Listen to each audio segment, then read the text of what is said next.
Hello, hello les amis, bienvenue dans cette nouvelle interview. Vous voyez aujourd'hui que j'ai la chance de recevoir quelqu'un en direct live. Je suis super contente. Valérie, bonjour Valérie.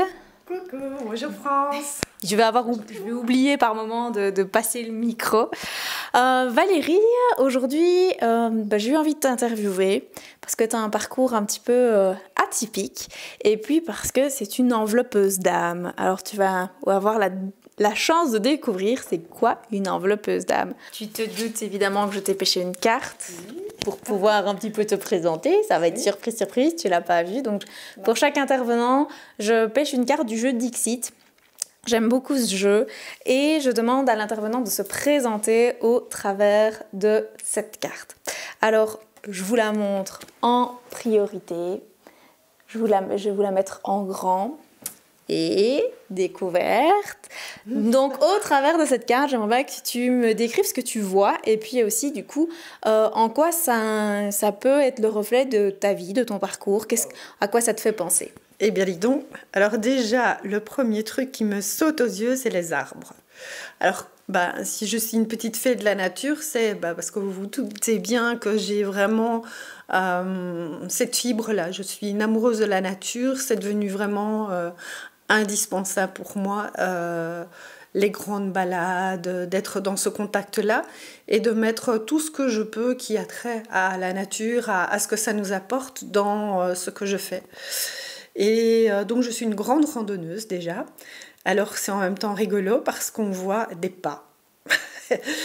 Et en même temps, donc ça fait écho à ce côté-là chez moi d'être randonneuse, d'adorer faire les balades dans la nature, d'être dans la solitude aussi, parce que ces balades-là, pour moi, c'est un moment de reconnexion intense avec moi-même, mais c'est aussi être un peu dans un état méditatif et être très, très à l'écoute. J'adore ça.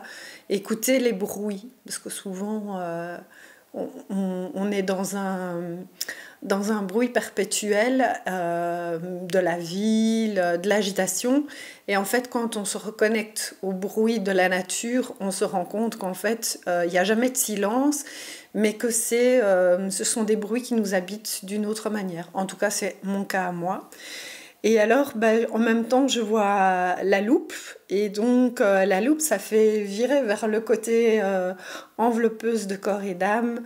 Parce qu'il y a les pas, parce que ça fait référence, en fait, à un grand tournant dans mon parcours, qui a été, on peut le dire, bien chaotique. Et donc, je suis particulièrement fière aussi, parce que ça m'a amenée là où je suis aujourd'hui. Alors, la loupe, et les pas, ça évoque en tout cas chez moi le fait que j'ai fait des pas de géant depuis ce temps-là, mais plus particulièrement, je tiens quand même à le dire, particulièrement depuis un peu plus d'un an où France m'a un petit peu jetée dans un monde parallèle encore plus. Et en tout cas, surtout, oser vraiment accueillir ce côté enveloppeuse de corps et d'âme que je suis. Et d'oser le dire à tout le monde. Coucou, je le dis. Et voilà, donc vraiment, ça fait cet écho-là chez moi. Et alors, on dirait qu'il y a aussi des petites gouttes de rosée. Et moi, je trouve que la rosée, c'est aussi le côté frais. Et en même temps, ça m'évoque... alors, je vais aller loin. Hein. Tu sais bien quand je commence, c'est difficile de m'arrêter. Mais ça évoque aussi le côté de la vie.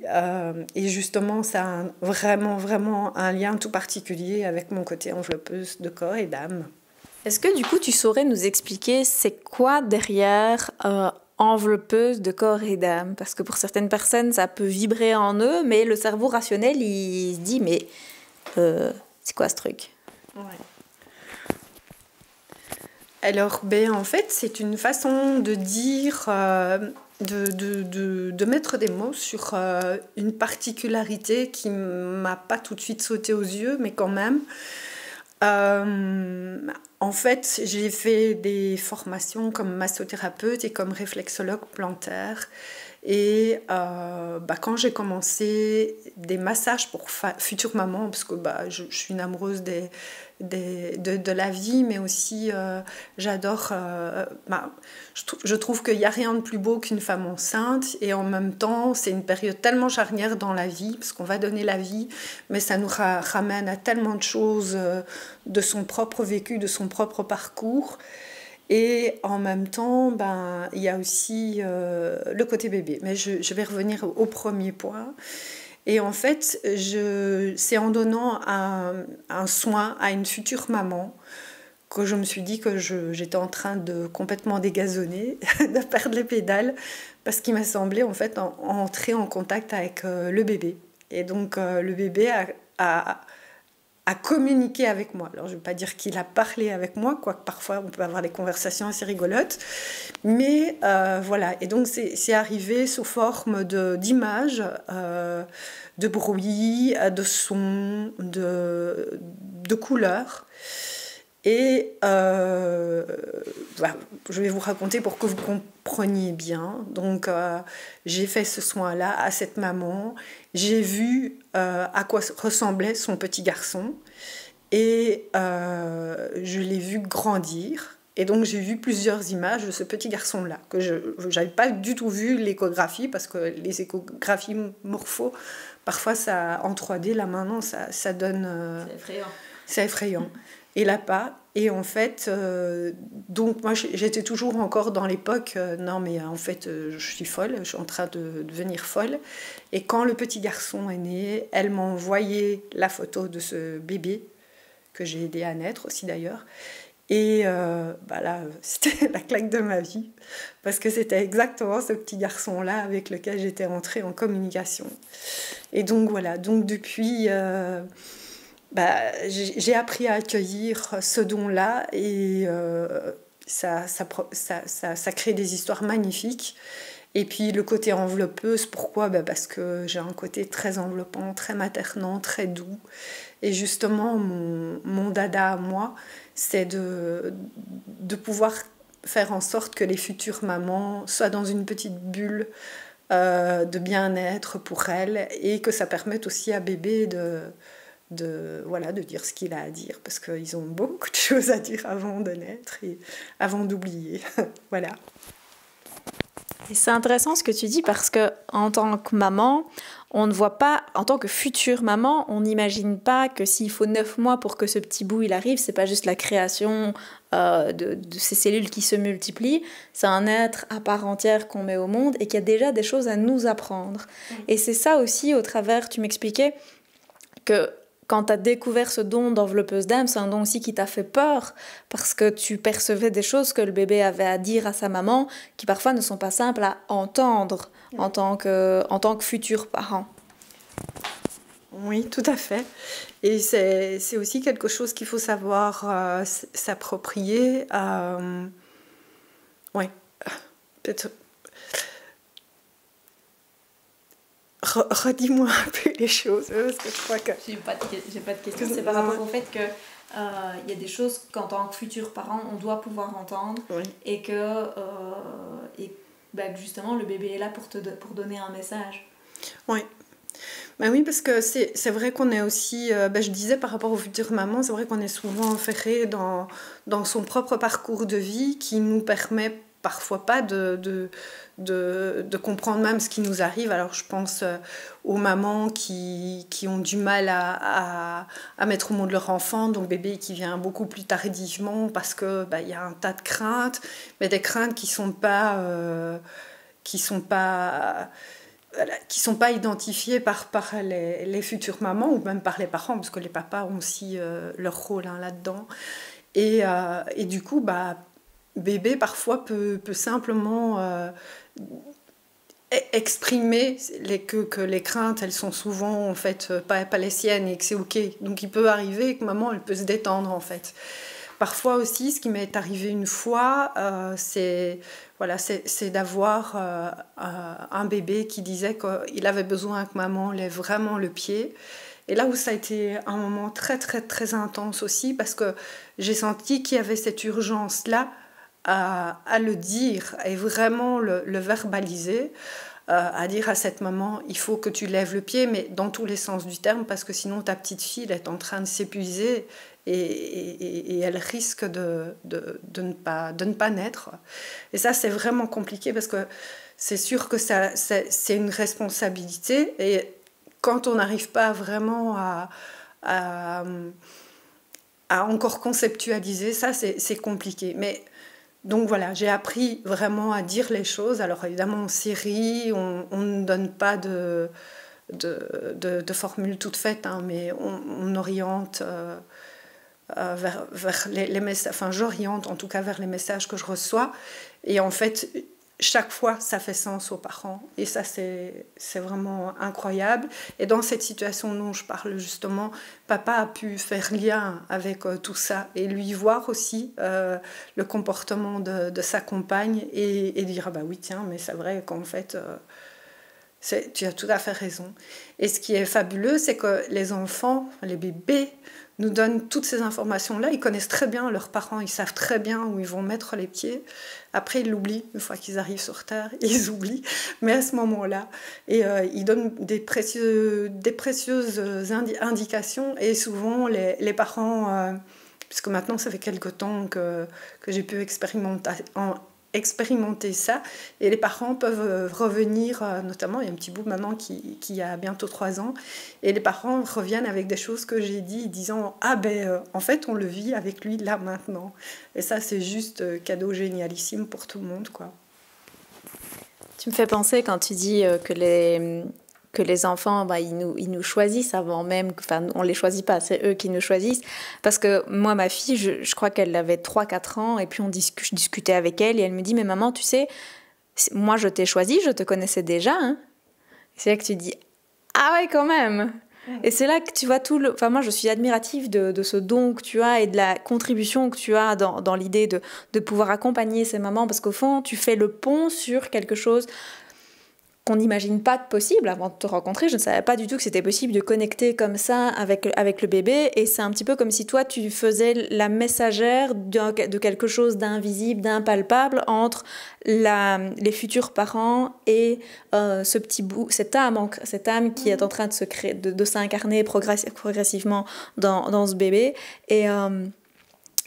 Et je trouve ça magique, parce que ce côté enveloppeuse, quand on avait parlé la première fois aussi, c'est qu'au final, le placenta, il enveloppe comme ça ce bébé, il est là pour le protéger. Et toi, c'est comme si tu venais mettre une couche de protection, non pas juste autour du bébé, mais autour de la maman.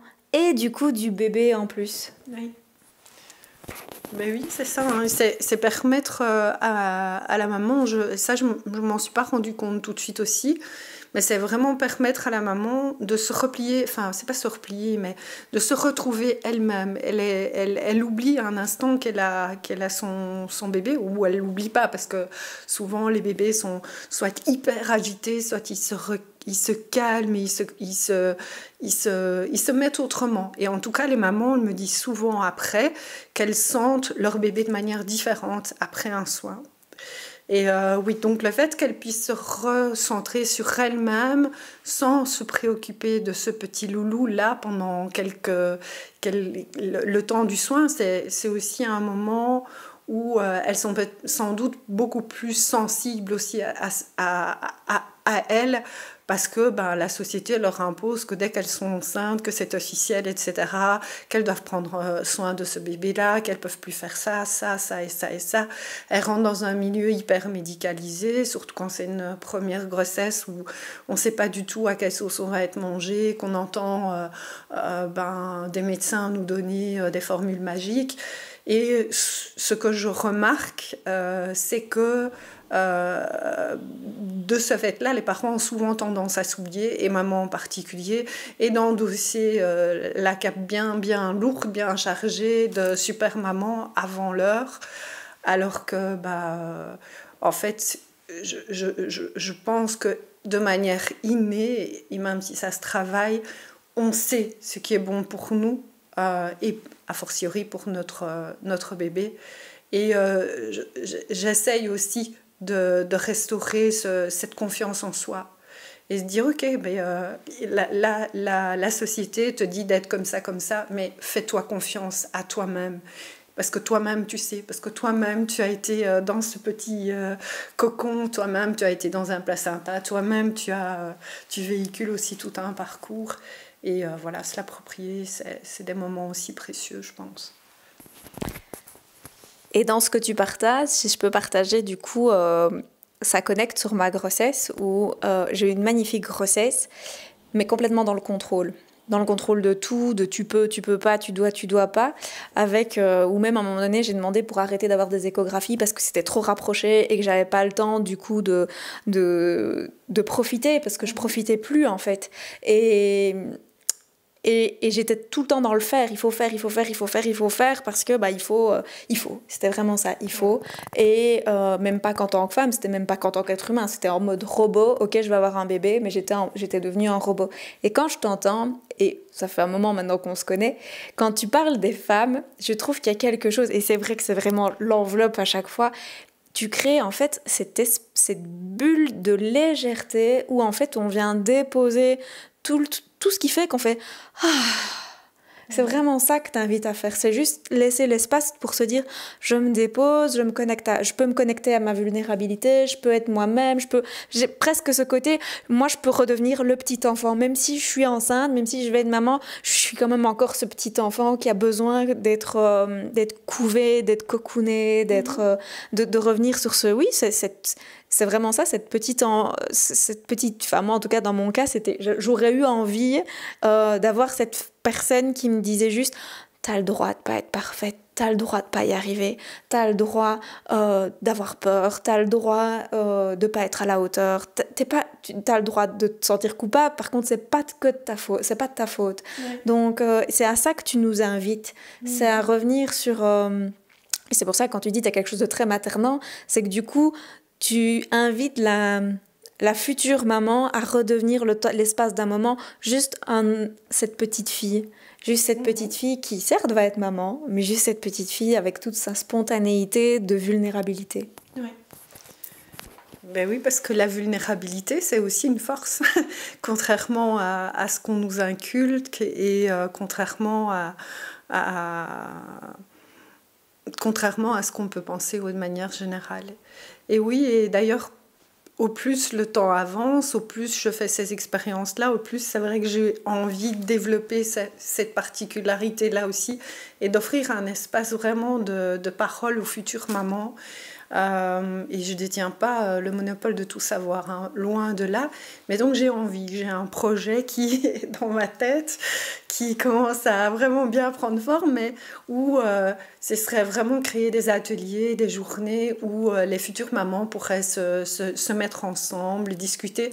Parce qu'en fait, quand on discute aussi après, et ça j'aime beaucoup faire aussi, après le soin, et discuter, tiens, sur ce que moi j'ai pu ressentir, ce que j'ai reçu comme info, vraiment être dans cette communication-là et d'être dans l'après, ça permet aussi de poser des choses que moi je ne sais pas, j'ai entendu, j'ai compris, mais qui font sens aux futures mamans.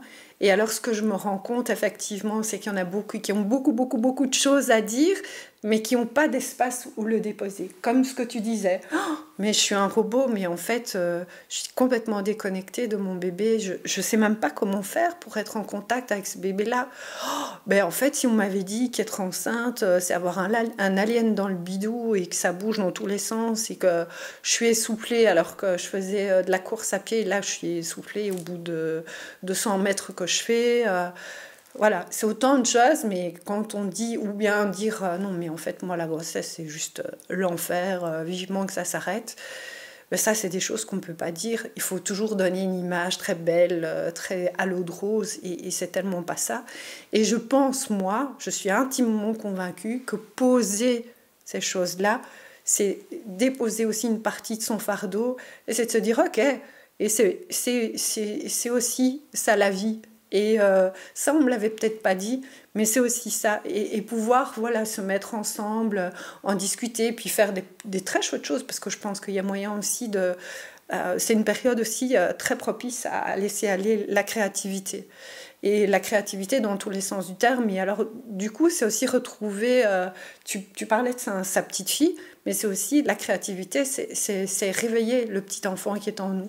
Et ça, c'est précieux, je trouve, dans le quotidien, dans la vie de tous les jours, de pouvoir aller réveiller cet enfant-là. Et même quand on est une future maman, et surtout quand on est une future maman et qu'on est un futur papa aussi. Parce qu'on parle beaucoup de maman, mais les papas, ils sont aussi voilà, mis de côté, et, voilà, d'une manière ou d'une autre. Investi quand même. Investi quand même, ouais, et très investi même souvent. Ils sont... Oh donc voilà, ils sont super attentifs. C'est intéressant ce que tu partages parce que j'ai certes parlé d'un petit peu ma grossesse et en même temps, moi j'avais beaucoup de culpabilité parce que dans le cadre de ma grossesse, Lisa, pour situer, Lisa, donc c'est ma fille, il y a 4 mois d'écart avec la cousine de Lisa. Et la cousine de Lisa, on a dû la provoquer beaucoup trop tôt parce qu'elle avait des soucis. Et elle est née très petite. Et moi, dans mon histoire de vie, on a eu des enfants morts-nés dans notre famille. Et je me souviens des petits bébés, des fœtus qui sont au musée de la science, dans des éprouvettes. Et quand j'ai vu ce bébé, ça m'a tellement rappelé ça que je me suis dit, je ne peux pas m'attacher parce qu'elle va peut-être pas survivre. Et donc, vu que j'étais enceinte à ce moment-là, je me suis bloquée de toute émotion, de tout sentiment par rapport à ce petit bout qui grandissait en moi. Et ça m'a pris des mois et des mois, même après sa naissance, de pouvoir me dire « je l'aime ». Parce que c'était tellement bloqué, parce que je crevais de peur. Je crevais de peur de souffrir, je crevais de peur qu'il lui arrive quelque chose. Et j'ai jamais pu déposer ça à qui que ce soit parce que ça ne se dit pas, ça ne se fait pas. Moi, quand j'entendais toutes mes amies qui étaient full in love de leur futur bébé, moi, genre pas du tout, quoi. Je captais pas. Ok, je vomissais, certes. J'avais des symptômes très précis. J'avais le ventre qui gonflait. Ok, je sentais ses coups de pied et ainsi de suite. Mais dans mon corps, dans mon être, dans ma tête, dans mon cœur, c'était trop de changements. Et tout ça, c'est après ma grossesse, quand j'ai pu m'en parler quelques années après, en me disant, mais tiens, en fait, je suis pas anormale. Il y a d'autres femmes qui vivent un peu le même style de truc. Et là, je me dis, ce que tu proposes aussi, c'est par ces cercles de parole aussi, par la suite que tu envisages de faire, c'est de laisser l'espace à déposer cette culpabilité qu'on a. Oui. Oui, parce que c'est aussi des moments, et bon, l'idée aussi, c'est de m'entourer de personnes comme des personnes qui sont aussi sensibles à ce genre de choses, mais qui ont un background quand même médical, parce qu'il y a toute une série de choses aussi au niveau physiologique, au niveau qui sont explicables aussi. Alors par exemple, je fais une petite digression, mais moi, ce que je recommande à toutes les mamans qui viennent faire un soin chez moi, c'est de dire, prenez contact avec un ostéopathe qui est spécialisé. Vous allez le voir avant la venue au monde de bébé, et puis vous allez le voir après avec bébé. Parce qu'en fait, physiologiquement, les femmes et bébés, l'accouchement, c'est vraiment quelque chose de très violent. Mais c'est physiologique, voilà. Et il y a ça, mais il y a aussi ce qui se passe dans la tête. Et je prends par exemple les dénis de grossesse, où on sait de plus en plus que c'est vraiment un obstacle d'abord psychologique, que c'est une façon de se protéger, et tu le dis bien dans ce qui s'est passé avec Lisa à un autre niveau évidemment, mais que c'est ok. Et donc là, il y a quelque chose qui fait que je dois me préserver moi, et donc du coup qui fait aussi qu'on se coupe de plein d'autres choses. Et comme tu dis, ah mais non, mais ça c'est juste pas acceptable qu'on puisse le dire. Et ça, moi j'ai vraiment envie de pouvoir offrir ça. Et quand j'en discute avec des futures mamans, parce que du coup je me dis, est-ce que c'est une demande ou pas, et je suis mais hyper bluffée de comprendre en fait que les mamans sont souvent mais hors de leur vrai ressenti, quoi, de ce qu'elles ont au fond d'elles, de même avoir cet instinct de survie, et on l'a toutes, et vraiment se couper de ça aussi, parce qu'on doit être ça, et de pas pouvoir l'exprimer, voilà, pour moi, c'est peut-être passer aussi à côté de quelque chose. Et moi, j'ai juste envie de me dire, s'il y a des femmes qui peuvent déposer des choses comme ça, comprendre que ça fait partie d'un parcours, que c'est ok aussi. Voilà, qu'on n'est pas seulement soit là, à un moment T, il y a plein de choses. Et puis alors, évidemment, on peut aussi parler du transgénérationnel, mais ça, c'est autre chose aussi. Mais voilà, c'est restituer, en fait, un droit à être femme dans tout le sens que ça peut avoir de beau. Parce que c'est vrai que, bon, on peut partir sur le patriarcat, etc., mais c'est une réalité. Et où, en étant dans un contrôle permanent aussi, on perd vraiment l'essence de ce qu'on est. Et on est des femmes, et des femmes, je veux dire, on peut porter un enfant, certes, mais ça va au-delà de tout ça. Et c'est aussi retrouver cette pleine puissance. Voilà, je pense que c'est vraiment ça mon objectif. Et dans ce que tu partages, il y a cette notion aussi il y a beaucoup de douceur. Parce qu'il y a la pleine puissance, certes, mais on n'est pas en mode combattante, on est en mode affirmé. Et affirmer sans être déconnecté, parce qu'on voit l'affirmation, enfin en tout cas moi l'image que j'ai de la femme affirmée, c'est style la nana en tailleur, en 2 pièces, qui avec son petit attaché-caisse va, je sais pas, style bancaire ou quelque chose comme ça. C'est pas du tout ça, c'est affirmer dans qui tu es, dans ce que tu veux, c'est aussi s'affirmer. Moi j'ai dû découvrir ça par un parcours du combattant après la naissance de ma fille, sur le fait de pouvoir se dire stop, je suis pas d'accord avec vous, quand je parlais avec le pédiatre par exemple, mais j'aurais eu cette force courage à l'intérieur de moi par rapport à la gynécologue, par exemple, de dire non, je suis pas d'accord, style, tu le sais bien, quand tu apprends que tu es enceinte, tu peux plus manger de saumon fumé, tu peux plus manger de crustacés, tu peux pas manger de viande crue, tu peux pas manger tout ce qui est à base d'œufs crus, on te fait un foin si tu manges une mousse au chocolat ou un peu de mayonnaise, enfin... T'as l'impression que t'es malade, en fait, réellement. Et tu peux plus manger de fromage au lait cru, enfin bon, bref. Et moi, j'ai eu la chance, en tout cas, et pour ça, je trouve que j'ai eu beaucoup de chance au début de ma grossesse, d'aller voir une sage-femme qui me dit, à qui j'explique, mais moi, je suis intolérante au lactose. Par contre, le lait cru, par exemple, c'est la seule chose que je sais manger, c'est le seul truc qui passe. Et elle a eu la bonne idée de me dire, vous n'êtes pas malade, ne faites pas quelque chose que vous n'avez jamais fait, mais par contre, continuez à faire comme avant. Et ça m'a tellement soulagée. Mais alors quand j'avais le malheur de dire ça à mes amis ou quoi que ce soit, oui mais tu te rends compte, s'il arrive quelque chose à nos enfants, tu serais responsable? Non, je suis pas responsable, je te donne juste un point de vue. Et là, tu apprends... Enfin, c'est pas que tu apprends, tu autorises, c'est plus ça. Oui, c'est plus ça. Tu autorises les femmes, la future maman, à faire confiance à cette petite voix intérieure qui va lui dire c'est juste ou c'est pas juste. Et ça, c'est énorme. Je sais pas si tu veux partager dessus. Ben oui. Ça fait déjà écho à moi. Hein. C'est vraiment, moi j'ai vécu mon accouchement de manière très violente, puisque j'ai dû passer par la case de la césarienne, mais j'ai eu vraiment... donc il y avait le côté violent, donc du coup c'est aussi ça sur lequel je lutte profondément, et alors effectivement faire confiance à sa petite voix. Et j'ai eu la possibilité, parce que mon fils a réveillé aussi en moi, chez moi, un instinct que je connaissais pas, et je pense qu'il a ouvert aussi pas mal de portes, ce gaillard-là. Et c'est les infirmières, mais non, donc comme j'ai accouché par césarienne, que je vous passe tous les autres détails, mais j'ai pas su l'allaiter. Et donc, c'est passé par la case, je devais lui donner des biberons tout faits. Et j'avais le frigo dans la chambre à côté, enfin, dans la pièce à côté, la pièce de nursing, avec une certaine quantité de lait. Et donc, c'était ça, sauf que mon fils... voilà, il buvait le double. Et donc, il y a un moment donné où je les ai mises devant le fait accompli, quoi. Donc, j'ai été donner 2 biberons à la place de 1, et puis leur dire, voilà, vous voyez bien, il a bu ces 2 biberons, et maintenant, il est calme, il me fout la paix, il hurle pas toutes les heures. Et voilà, c'est toutes des choses comme ça. Et en fait, on a cet instinct-là. Et il y a par exemple aussi, je reviens aussi un petit peu dans mes expériences à moi.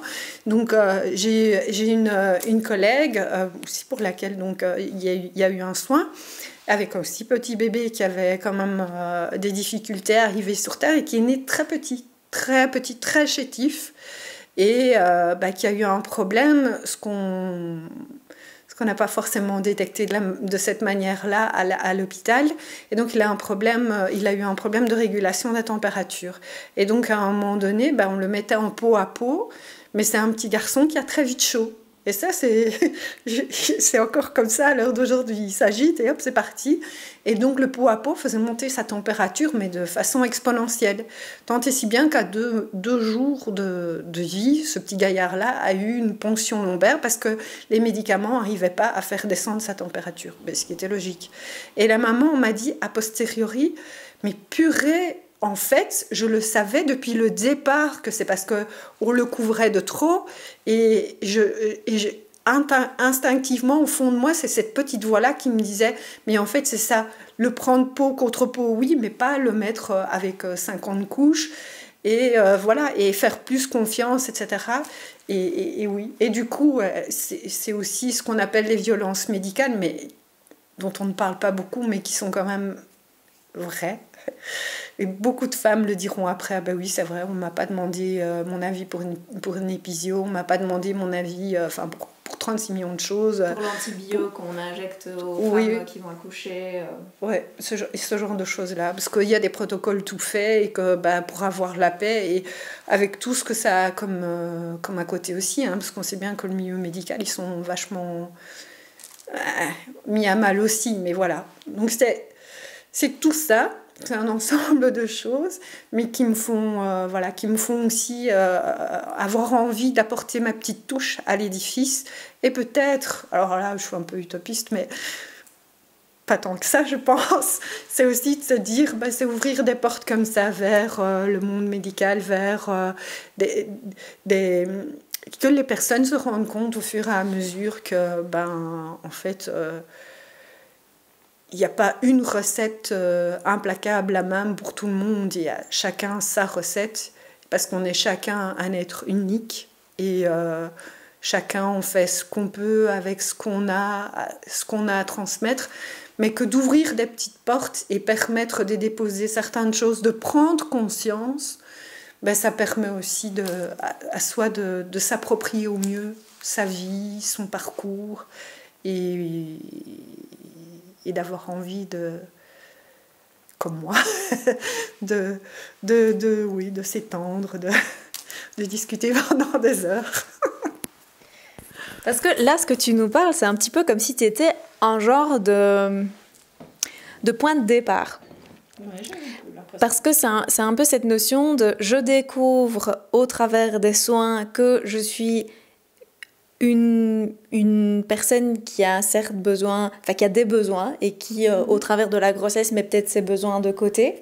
Et puis, il y a tout le processus qui suit après. C'est, oui, mais je me découvre en tant que maman, ce qui est déjà très nouveau quand on est jeune maman. Et puis, c'est retrouver sa place de femme, sa place d'épouse quand on devient maman, parce que ça aussi, c'est tout un processus qui prend plus ou moins du temps. Il y a des femmes qui ne retrouvent plus jamais leur rôle d'épouse. Il y a des femmes qui ne retrouvent plus jamais leur rôle de maman, leur rôle de femme, leur casquette de femme, parce qu'elles se dévouent corps et âme pour leurs enfants. De nouveau, peut-être pour une croyance, peut-être pour compenser une plaie, peut-être peu importe. Et en fait, toi, tu viens remettre des petits cailloux sur leur chemin pour leur rappeler, oui, mais vous n'êtes pas que ça, vous êtes ça, ça, ça et ça. Et puis, il y a un champ de possible aussi qui s'offre à vous, parce que tu adores t'occuper des futures mamans, mais dans les soins, tu t'occupes aussi de plein d'autres styles de personnes avec des problématiques différentes. Et c'est ce qui fait que tu autorises au final les gens à être pleinement eux-mêmes. Oui. Et alors j'aimerais bien faire une petite aparté, parce que ça me revient, sur cette notion de l'ostéopathie, parce que moi je me souviens, ma gynéco m'avait dit hors de question d'aller voir l'ostéopathe, et j'avais le sciatique bloqué. Alors ceux qui ont déjà eu le sciatique bloqué, vous savez que c'est un cauchemar. Elle m'avait dit hors de question, ils font n'importe quoi les ostéos. Bon, moi j'en ai rien à cirer, mais alors là, rien à cirer, je chie de mal, je vais voir l'ostéo. Et je téléphone à l'ostéo qui me dit viens de suite. Une manipulation, c'était terminé. Je n'avais plus rien. Alors quand je vois des nanas qui n'en peuvent plus tellement, elles crèvent de mal, avec le ventre qui est bien rond en plus, le poids et ainsi de suite, et qu'elles ne savent plus marcher, et que je leur conseille ça et qu'on me dit non, je peux pas, la gynéco ne veut pas. Je me dis, mais alors, ma fille a 8 ans, ça fait 9 ans que j'étais enceinte, ça n'a pas évolué. Et j'ai fait, comme tu le disais, j'ai été chez l'ostéo 3 semaines avant la date prévue de l'accouchement. Mon accouchement a duré... j'ai eu une percée de la poche, donc je suis restée longtemps à l'hôpital. Mais à partir du moment où je suis arrivée en salle d'accouchement, ça a duré 10 minutes. J'ai poussé 4 fois. Et là, quand on est sorti, dans la semaine qui a suivi, il m'avait dit, dans les 15 premiers jours, il faut que je voie l'enfant et que je te vois toi. J'ai pas eu d'épisio, j'ai pas eu de... Lisa, elle est sortie toute seule, pas besoin de forceps, besoin de rien, en fait. Moi, j'ai eu un accouchement comme du coup, j'ai même pas peur de réaccoucher, parce que si c'est comme ça à chaque fois, je me suis dit, finger in the nose. Hein, donc ça, je réappuie dessus, parce que je pense que c'est quelque chose dont les gynécologues ne maîtrisent pas, donc beaucoup ont un peu peur. Et puis du coup, l'ennui, c'est que comme moi, elle m'avait interdit d'aller chez l'ostéo, je lui ai pas dit que j'avais été chez l'ostéo, donc c'est le chien qui se mord la queue, ou en fait, ils ne sont jamais au courant que l'ostéopathie peut réellement aider. Ouais. Et j'ai eu évidemment l'occasion aussi parce que tout ce que je dis, c'est mûrement réfléchi, hein, c'est pas sorti du chapeau. C'est pas sorti du chapeau comme ça. J'ai rencontré des doulas, j'ai rencontré des sages-femmes, j'ai rencontré des hommes aussi qui sont dans le milieu médical, ostéo aussi. Et voilà, en tout cas, en discutant aussi avec des gens qui sont... voilà, qui gèrent le côté physiologique de la chose, mais c'est clair que c'est à se demander pourquoi c'est pas rentré encore dans les mœurs. Et c'est un peu parce que chacun a sa spécialité et que donc on va pas aller voir la spécialité de l'autre parce que ça marche sur les plates-bandes, parce que c'est aussi parfois une affaire d'ego, et puis parce que aussi les femmes, elles ont juste le droit de... Enfin non, là j'exagère un peu, mais souvent ça fait partie du jeu, quoi, d'avoir le sciatique coincé et que ça fasse mal. Sans ma cocotte, c'est ça aussi. Non, en fait. Et justement, quand tu parlais de douceur, moi, c'est vraiment important pour moi aussi de reparler de ça. Et je sais qu'il y a beaucoup d'endroits où c'est un peu plus alternatif, et finalement, c'est ce genre de future maman-là que j'attire, hein, ça je le sais bien. Mais il y a des endroits comme des maisons de la naissance qui sont très très chouettes aussi et qui proposent tout un autre accompagnement, un autre type d'accompagnement pour les futures mamans. Et c'est là aussi où je me dis que voilà, il y a des petites choses qui sont tout doucement occupées à avancer. Et voilà, j'ai envie d'aller mettre un petit coup de pied dans la fourmilière, voire un grand, je ne sais pas encore de trop, mais en tout cas, voilà, d'amener cette reconnaissance-là aussi à un autre niveau que simplement au niveau des futures mamans. Voilà, on verra comment on y arrive, mais peut-être qu'un jour. Mais voilà. Toi qui t'es lancée, parce qu'il y a quelques années, on ne parlait pas encore de Valérie enveloppeuse d'âme, pas du tout. Qu'est-ce qui t'a donné l'élan, l'impulsion de pouvoir te dire maintenant, j'ose quand même me lancer, parce que c'est pas simple de découvrir, tu te formes, donc si j'ai bien suivi, tu te formes. Et puis il y a beaucoup de personnes qui s'arrêtent là, qui se forment et qui font des soins aux proches et ainsi de suite, et puis c'est tout.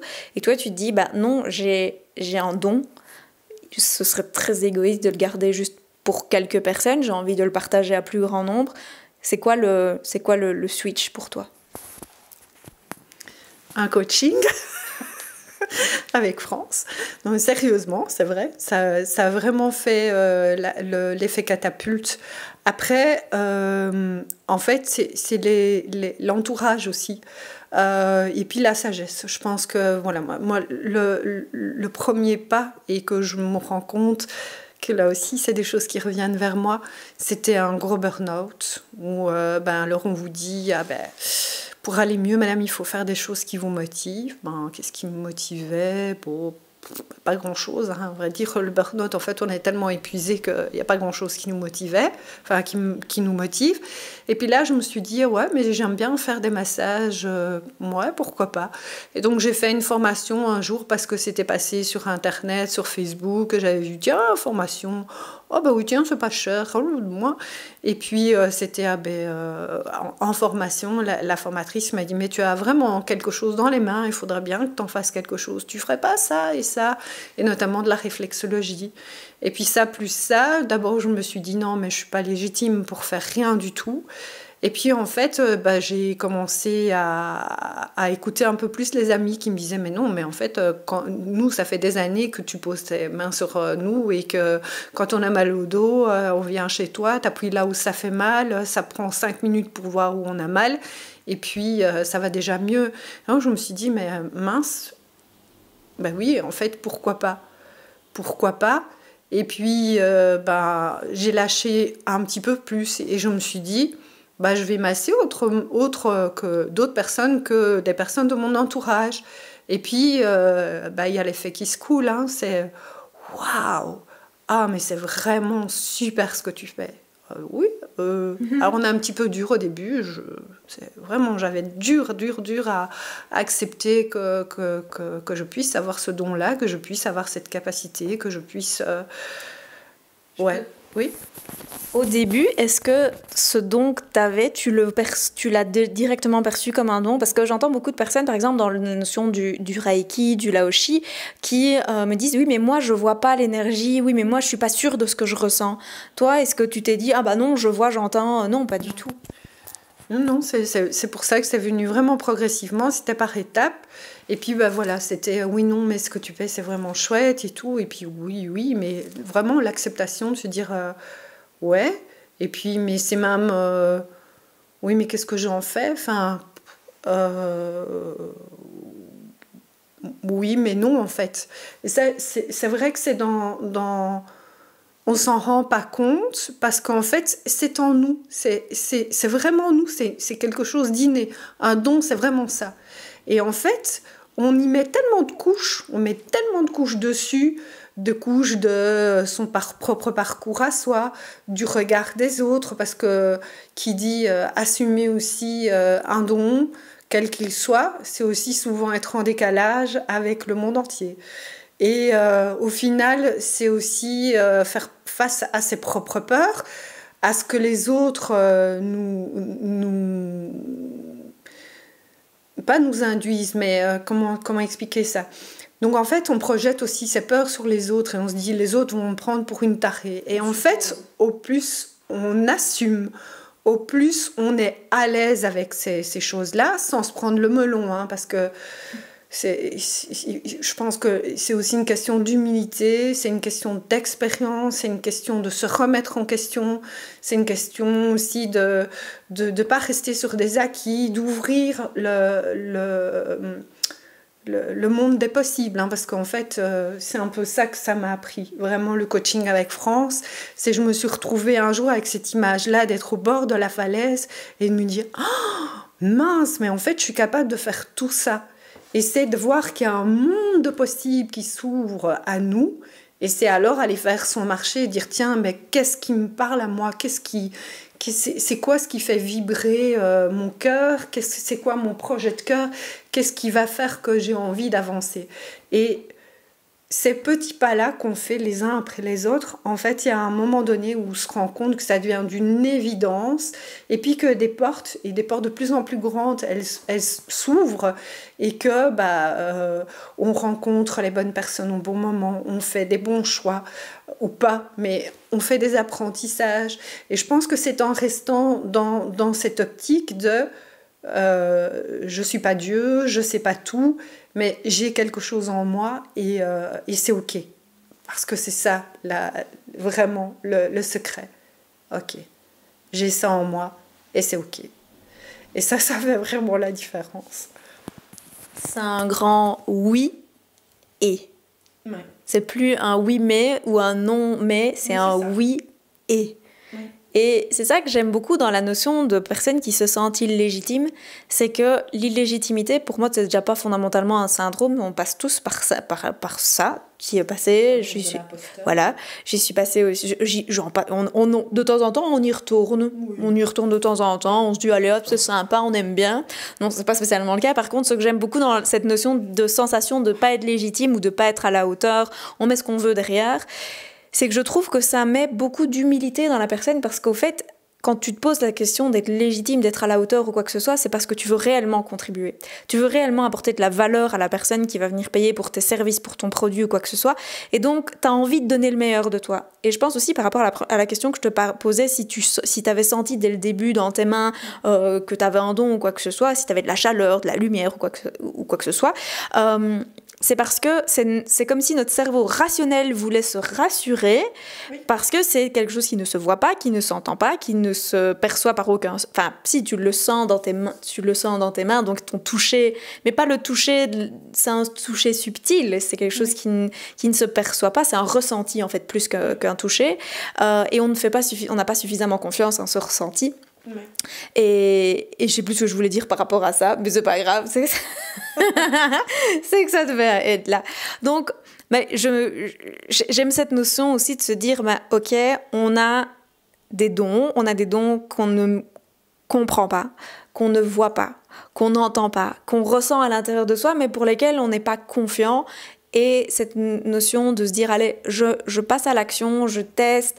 D'abord, comme tu disais, on teste souvent sur ses proches, et puis on va un peu plus grand, et puis alors tu vas faire ton marché sur que ce soit des techniques, que ce soit des opportunités qui arrivent à toi, parce que c'est pas que juste faire son marché, c'est d'être interpellé par des opportunités qui vont venir à toi, c'est de savoir les saisir, ces opportunités, et de se dire, ok, parfois il y a des opportunités qui ne vont mener au final à rien. Tu l'as vécu aussi avec un espace que tu avais loué, et ça t'a permis justement d'avoir l'espace où tu es maintenant, où tu es comme un poisson dans l'eau, quoi. Oui.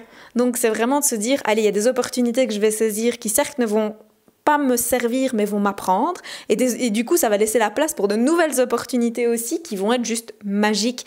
Pour ça, c'est juste apprendre à lâcher le mental, l'ego qui veut tout comprendre pour pouvoir s'ouvrir au oui. Ouais. Mais c'est exactement ça, hein. C'est laisser le côté pragmatique de côté, parce que c'est ça en fait, les dons, c'est comme je disais, c'est quelque chose qui est inné, qu'on a en soi. On a mis plein de couches dessus parce que c'est pas admissible, etc. Alors je reviens un peu avec une image, hein, mais on est un peu des sorcières, enfin pas un peu, on est des sorcières. Et alors c'est un peu caricatural ce que je vais dire sans doute, mais pas tant que ça. Il fut un temps où les sorcières, elles passaient à la brochette sur le bûcher. Et donc, quelque part, ça me plaît l'idée de me dire, on a développé aussi des stratégies pour pas trop se faire sentir, entendre, etc. Et en même temps, ça m'a toujours un peu fait rigoler parce que là-dedans, je me suis dit, par exemple, les bonnes sœurs, enfin, moi, j'ai habité à Lessines, Notre-Dame-à-la-Rose. J'avais un jour été visiter l'Hôtel Dieu, enfin, qui était un ancien hôpital. Et je me suis dit, en fait, il y a un jardin de plantes médicinales qui est absolument affolant. Et je me suis fait la réflexion, purée, en fait, elle pouvait utiliser toutes les plantes médicinales. Mais alors, il y avait des trucs, ça vous mettait sur orbite. Et je me suis dit, il y a d'autres nanas comme Madame Larombière, la petite vieille dans le village qu'on va voir en cachette, ou le rebouteux, parce qu'en fait, ils détiennent un savoir, et c'est un savoir qui est transmis, mais de manière millénaire. Alors pourquoi est-ce qu'on ne pourrait pas se dire, c'est ok, oui, et alors, oui, j'ai ce don-là, mais c'est souvent des choses qui ne sont pas nouvelles. Hein. Les personnes qui signent. Ouais. Sur les brûlures, sur les verrues et ainsi de suite, on cherche toujours celui qui est capable de faire ça. Déjà, c'est un don qu'on a tous en nous, hein, de pouvoir couper le feu, de pouvoir signer sur les verrues et ainsi de suite.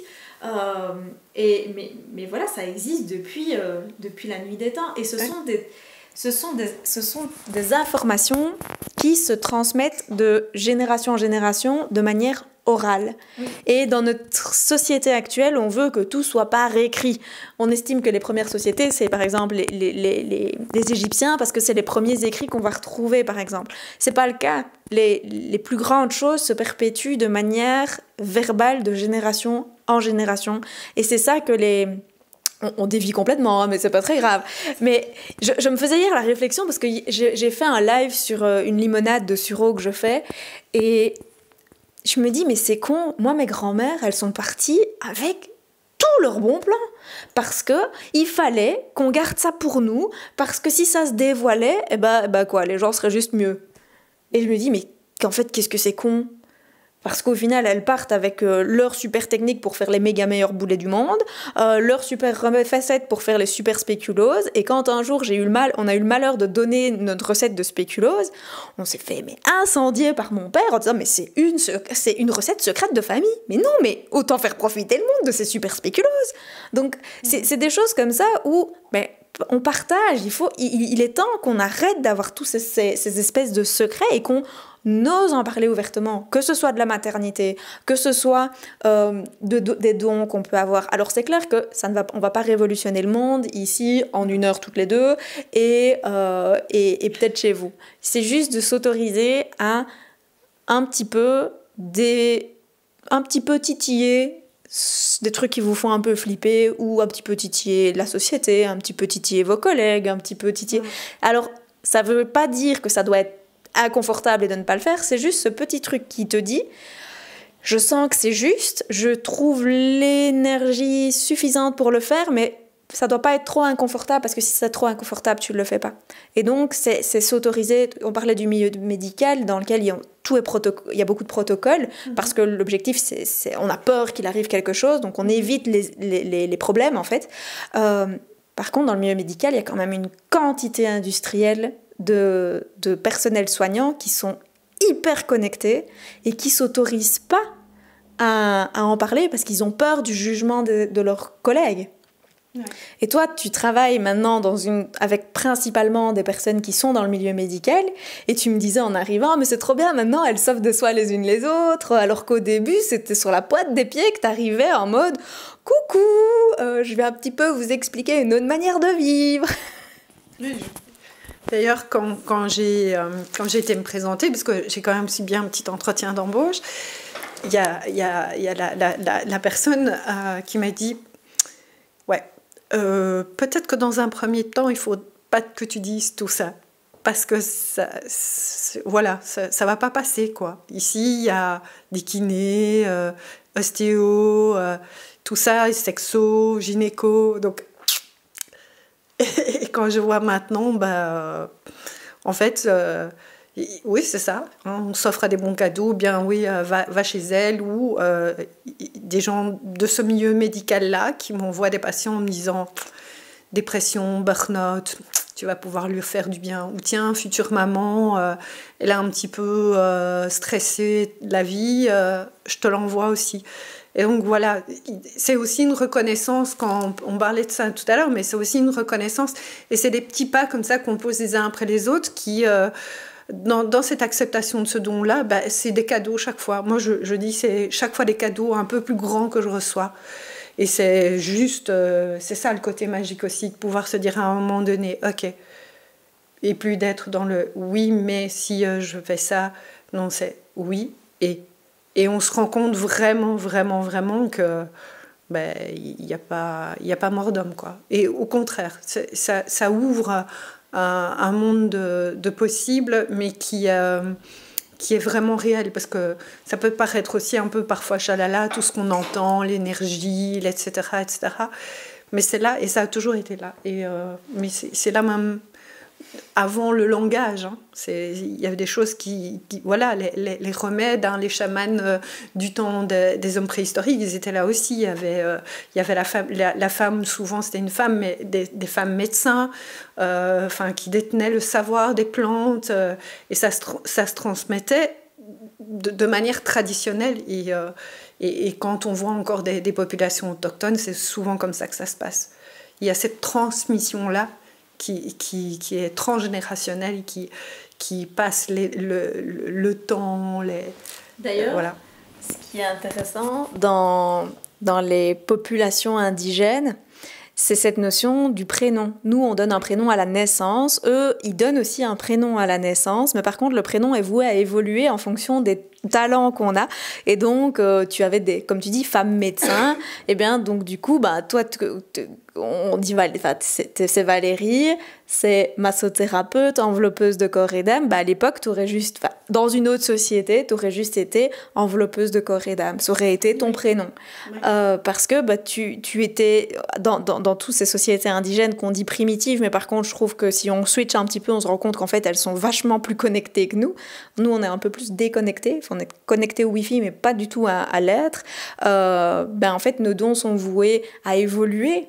Ça veut pas dire... Enfin voilà, moi j'ai été nutritionniste pendant 12 ans, j'ai fait ma part de contribution là-dedans pendant 12 ans. Maintenant, j'accompagne les porteurs de projets à lancer leur activité parce que ça fait sens. C'est une suite logique. Pour certaines personnes, ça n'a aucun sens, les deux. Et pourtant, rien tel que d'ouvrir 2 cabinets, de pouvoir se lancer sur le web, de pouvoir et puis se dire un jour, oui, mais en fait, je vais utiliser tout ce que j'ai appris pour autre chose. Et c'est ça, pour ça qu'ils se décident que un prix non n'est jamais figé, ou en tout cas, on va dire que, on dirait quoi, c'est pas un métier, parce que c'est, on dirait comment du coup, notre activité,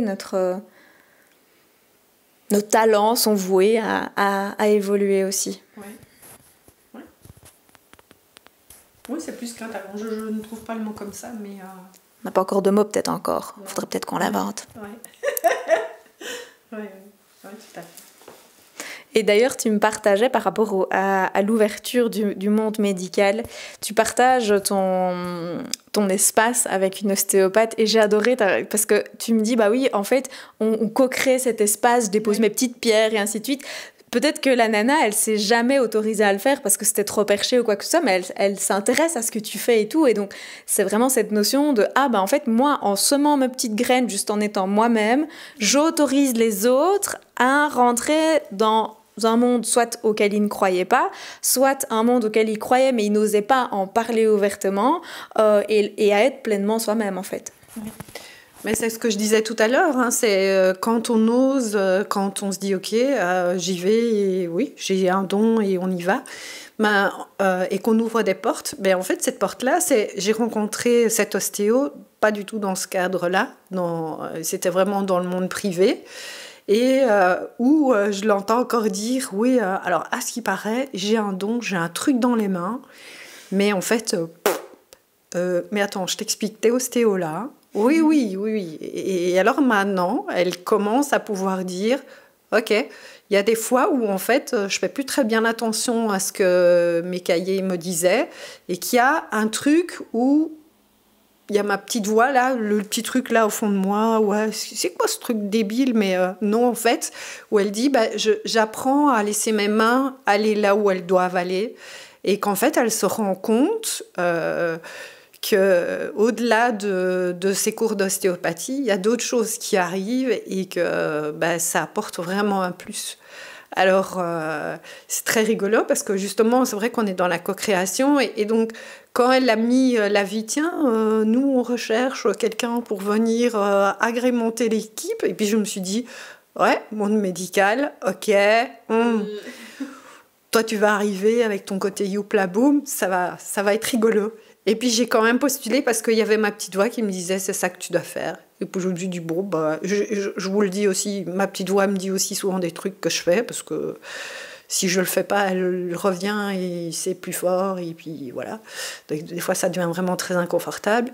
Et donc on s'est installés ensemble et puis un jour elle est arrivée, c'est ça que j'ai trouvé vraiment rigolo parce qu'en fait moi je me mettais mes pierres à l'extérieur quand j'avais les gens et puis effectivement elle est ostéo donc on partage un espace de soins, je rentrais mes pierres et puis un jour elle est arrivée, elle a posé une grosse labradorite, hein, c'est la pierre des thérapeutes, une grosse labradorite, elle a dit t'as vu j'ai dit ah ouais. Et la labradorite, depuis, elle n'est jamais rentrée. Elle est souvent nettoyée, purifiée, rechargée, tout ce que vous voulez. Il y a un améthyste maintenant à côté. Je me dis bientôt, on va arriver à d'autres choses. Et puis oui, et là, c'est vrai qu'on s'est dit, ouais, mais tu trouves pas que ça circule pas super bien? Ouais, non, tiens, on ferait pas ça. Et on apporte chacune notre petite pierre à l'édifice. Et au final, les gens... qui viennent, parfois c'est des gens qui sont aussi des clients à elle et donc des gens qui viennent se faire chouchouter chez moi et qui disent ah tiens, même salle mais 2 ambiances différentes mais c'est cool comme ça, oh le local maintenant c'est vraiment très très agréable. Et donc voilà, et je sens que tout doucement il y a des choses qui s'insufflent comme ça dans la maison et où je peux avoir... ah oui, mais alors, elle, on m'avait dit que il fallait surtout pas que je lui parle d'énergie, de machin, et des brôles comme ça, parce qu'elle allait s'encourir. Et puis là, dis je t'envoie une de mes patientes parce que je pense qu'elle aurait vraiment bien besoin de tes soins. Ok. Donc voilà quoi. Et là, on quitte un peu le côté hyper rationnel et ça c'est juste top. Ça fait ma journée ça. Et puis tu nous montres au travers de ton parcours à quel point le monde est en mouvement. Et donc, il n'est pas figé. On a l'impression qu'il l'est, par contre, il est en mouvement. Et quelqu'un qui est très sceptique ou très rationnel ou quoi que ce soit, ben, même s'il ne comprend pas, ça ne veut pas dire d'une certaine manière, il n'adhère pas ou il ne s'intéresse pas. Donc, c'est aller au-delà de ce que l'on peut supposer. D'ailleurs, c'est un des accords Toltec, c'est de ne pas faire de suppositions, c'est de passer à l'action et de voir après ce qu'il en ressort. Et de ne surtout pas supposer. Merci beaucoup en tout cas Valérie pour cet échange où on a parlé de la maternité et de tout ce qui va autour et aussi du coup du côté entreprendre, oser se lancer, oser croire en soi, en son projet, d'aller faire ses petites courses. J'ai bien aimé cette notion de je vais au marché, je vais prendre ce qui me vient. Je vais mettre en lien en dessous, au-dessus, à gauche, à droite de cette vidéo, tu regardes toutes tes coordonnées pour pouvoir te contacter, pour pouvoir prendre rendez-vous avec toi ou quoi que ce soit, ou papoter. Donner des idées de collaboration. Oui, voilà, de partenariat, de collaboration ou autre. Et je fais de même, je mets aussi vous aurez mon Facebook, mon YouTube et ainsi de suite pour pouvoir voir la suite des interviews. Je vous souhaite de passer une excellente journée et je vous fais des gros bisous. Ciao, ciao! Ciao.